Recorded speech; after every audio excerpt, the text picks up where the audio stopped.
Narito ang chikang hindi nyo dapat palampasin.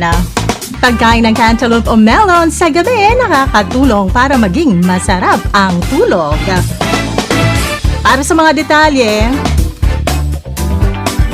ang pagkain ng cantaloupe or melon sa gabi ay isang magandang paraan para sa hydration at mas masarap na pagtulog. Ito ay dahil binubuo ang melon ng mahigit 90% na tubig at nakakatulong ito para mapanatili ang fluid balance sa katawan habang natutulog. Ang melon ay mayaman din sa mga natural compound tulad ng magnesium at antioxidant na maaaring suportahan ang relaxation at nagtataguyod ng mas magandang kalidad ng pagtulog.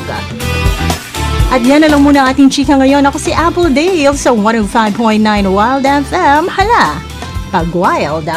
Wild